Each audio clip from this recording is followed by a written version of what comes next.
Hey guys, so this is the Kiwi Ears Aether, and after having used this for quite a while, I've come to realize that this pair favors quality over quantity, and that is exactly why this pair is so special and loved by so many. So let me explain. So the Kiwi Ears Aether comes in this box. Sliding off the outer cover, you get this really nice looking box inside, and it's one of the better looking boxes from Kiwi Ears that I've unboxed in a while. And inside the box you get some paperwork, numerous pairs of different size silicone ear tips, the oxygen-free copper cable with 2-pin connectors on one end and a 3.5mm stereo jack on the other. You also get Kiwi Ears branded typical hard carrying case to carry your in-ear monitors and their accessories in, and of course you get the Kiwi Ears Aether in-ear monitors themselves. Now as for the key specs, the Aether houses a 15.3mm large planar driver and has an impedance of 14 ohms. But a DAC is absolutely crucial to drive these and make sure they sound their best, because the inbuilt DACs in our smartphones are just not good enough to make sure that these perform as good as they possibly can. So to mitigate this, all you need is a portable DAC. Nothing too fancy or expensive, just something that can make sure that your in-ear monitors can perform to their full potential without leaving any volume or quality in the tank. And you get exactly what you paid for, which is high fidelity audio. And as always, the one that I personally use will be linked in the description below.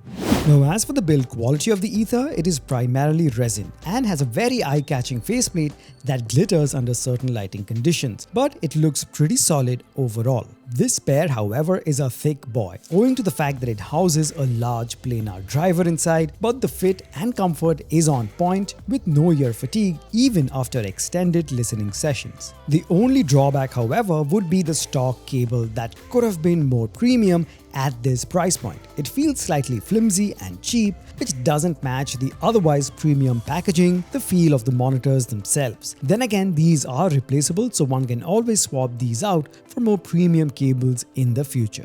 Alright, now let's talk about the main criteria, which is the audio quality. Now as you know, sound is majorly made up of 3 frequencies: the highs, the mids and the lows. The highs or the treble response, where the really sharp sounding instruments are, the mids where the vocals are, and the low end or the bass response. Alright, starting with the highs or the treble response. The treble response is quite confidently one of the highlights of this pair, as it sounds majestic. It is rich, extremely well detailed, and has beautiful treble extension that makes it very airy without going overboard to sound sibilant. The treble response is extremely well layered, with each instrument in this range being distinctly audible even on busy tracks. The subtle nuances are rendered with ease and makes for an extremely lively and detail-rich response overall. Next up, we have the mid frequencies, where the vocals are. Now the mid-range has a slight push that makes it sound quite bright and a bit forward, which makes vocals pop.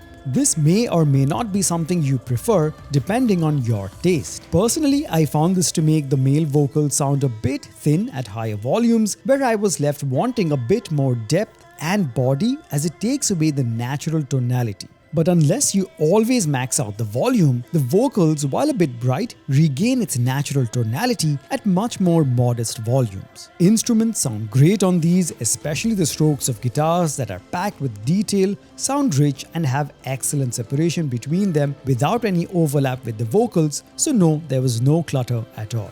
And finally we get to the low end or the bass response. Now the low end offers quality over quantity, as the Kiwi Ears Aether offers one of the best textured, fast and cleanest bass responses that you'll find. Now if we get into the nitty gritty, then these offer a very tight and punchy bass response that dwells mostly in the sub lows and the remaining in the mid bass. However, as mentioned, it offers quality bass over quantity. So while you'll undoubtedly get your typical planar driver bass response, don't expect excessive rumble or mid-bass slam. It sits quite comfortably at the center, but it does it right, making the track sound immersive and adding the right amount of depth and oomph.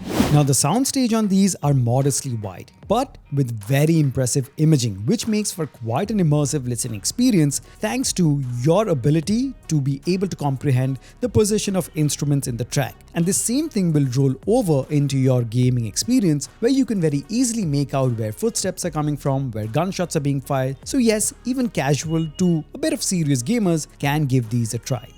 Alright guys, just to summarize, the Kiwi Ears Aether is something a purist can consider, who doesn't want an exaggeration of any particular frequency, but gets a pair that offers an extremely rich, layered and detailed sound signature that will make you appreciate your high quality tracks every time. So would I suggest this to a typical listener, a casual listener who enjoys their V sound signature? Not really. You're better off investing in something that gives you that typical V sound signature, exaggerating the highs and the bass response. And no offense to that. But for someone who really enjoys the subtle nuances in the track, who wants to appreciate the layers in very high quality audio, the Kiwi Ears Aether is something that you should definitely look into.